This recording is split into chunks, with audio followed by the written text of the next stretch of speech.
Good afternoon, the chairman, senior colleagues, distinguished presenters, and listeners. I am Mr. Ate Agora from the Department of English and Literary Studies, College of Education, Kasnahala, Benue State, Nigeria. The title of my article, The Enduring Relevance of Post-Colonial Theory in African Literature. Abstract. Most African nation-states continue to be beset with a host of problems resulting from years of colonial misrule and neo-colonial capitalist exploitation. African literature artists continue to respond to the social and political conditions of their people. Conditions shaped by the vicious cycle of the colonial experience. It is no wonder then that African fictional works continue to be placed within the framework of post-colonial criticism. This paper will show how, in responding to the influences of the socio-political conditions on the continent, African literature has found itself continually susceptible to literal post-colonialism.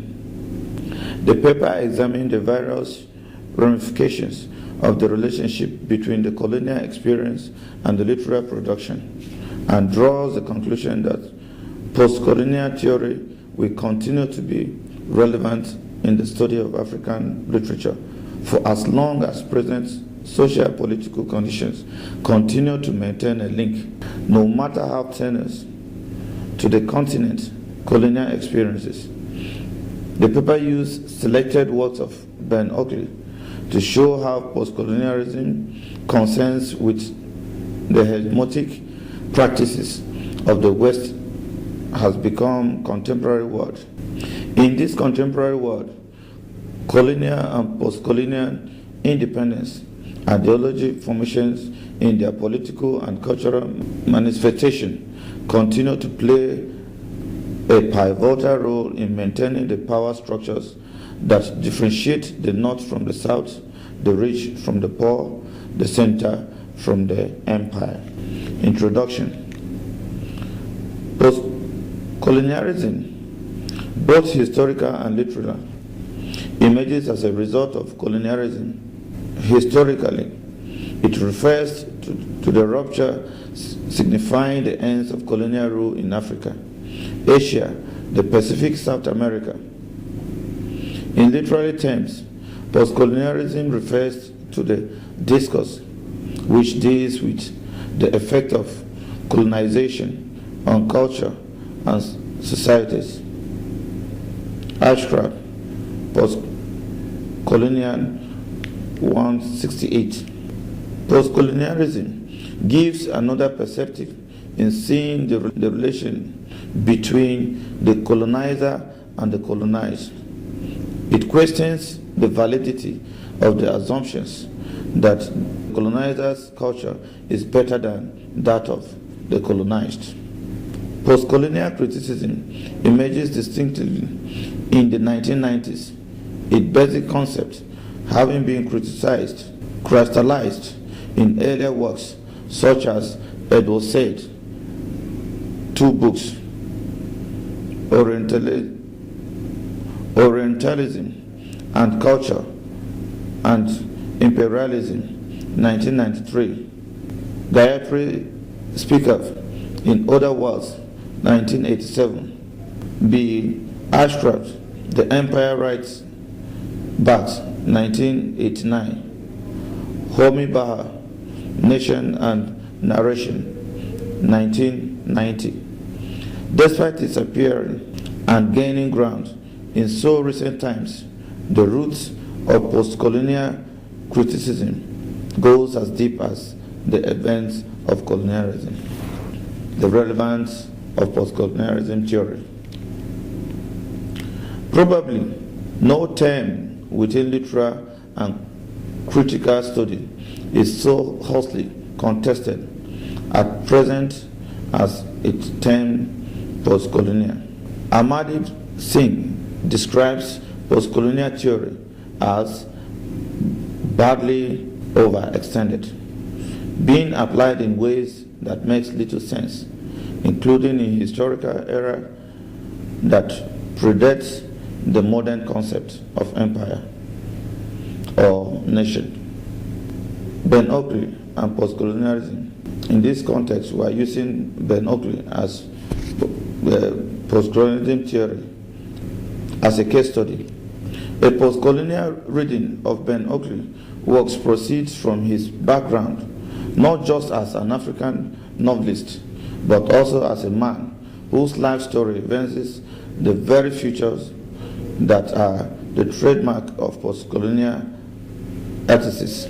He is truly a cross-cultural creation, being a Nigerian of Edo extraction who lives only 19 of his years in Nigeria before heading for England, where he has lived since. By the time he left Nigeria in 1978, only one novel, Flower and Shadows, had been written. Oakley has been a full-time writer, composing literary works and freelancing as a journalist.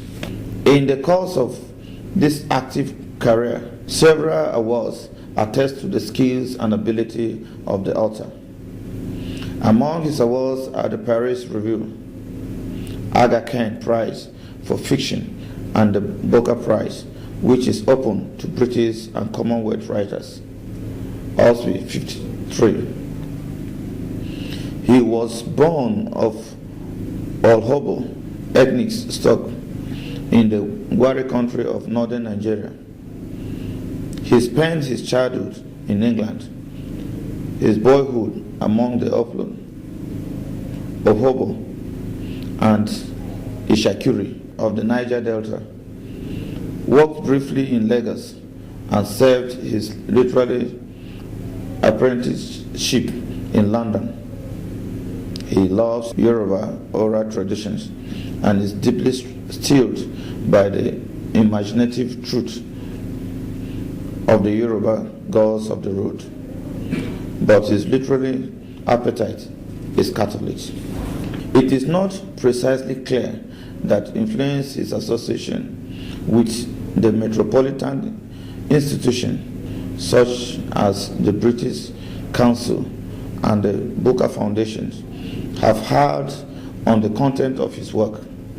But as a full-time writer in Britain, one can show that he carried out his creative practice with the neo-colonial agent at the back of his mind. One of the most luminous and compelling cases for a relationship between Ben Oakley's life and his work, argued by Anka Erna May, who says about Oakley. In 1980, he left his African homeland and moved to England, where he has been living and writing for over 30 years. Finally, he made this world of paradox his home. From London, the writer has looked back at his former homeland and narrated it in most of his novels and short stories. He has also depicts the experience as a black immigrant in the white metropolis. It is clear then that Oakley's brief stay in Nigeria and the childhood experiences his creative mind imbibes have combined with his sojourn in a foreign land and the vast resources that foreign worlds can afford him to produce the Oakleys that is the subject of our discussion. A modern hybrid individual whose work bears the indelible imprints of his life. Nevertheless, it is ultimately to Oakley's works that we must turn for evidence of postcoloniality. In the Feminist Road, we came into the immediate contact with a hybrid hero and setting. The hero and narrator is Azera, an urban spirit child who oscillates between the human and the spirit world. Azera is an Abiku, Hiteto, portrayed in Nigerian literature as a porky's spirit, a bringer of doom, as a bane of the household, a hard bringer of joy and a symbol of freedom. As a bane of the household, a hard bringer of joy and a symbol of freedom. Oakley portrays thriving corruption resulting from the nation's weakened moral fabric, with the celebration of average materialism, a get-rich-quick syndrome, and glorification of ill-acquired wealth. Social vices which have become symbols of national life. In the Shadow of War offers the reader another glimpse of the war condition. Again, Oakley examines the moral issues that the necessities and exigencies of war inevitably rise. This enables us to see the world not on the front where the tanks rose, the guns blazed, and grenades and bazookas explode, but on the fringe where the helpless, women, children, the old and infant engage in a battle to survive the dire condition that are usually a byproduct of war.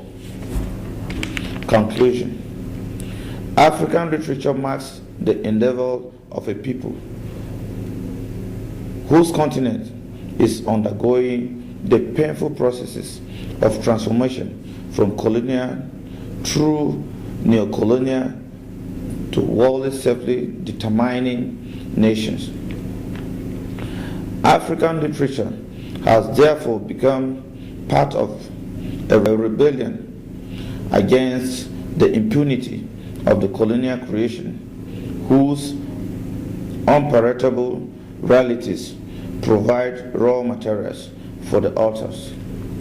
In the meantime, critical inquiries will continue into the ways in which literature by the colonizing culture distorts experience and realities, and inscribes inferiority of the formerly colonized African people, as well as the way in which colonialism has mapped into new forms through which it continues to foster the economic, political, and social crisis created by colonialism and strengthened unjustly by imperialism.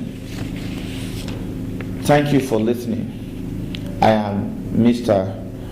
Ate Agara presenting.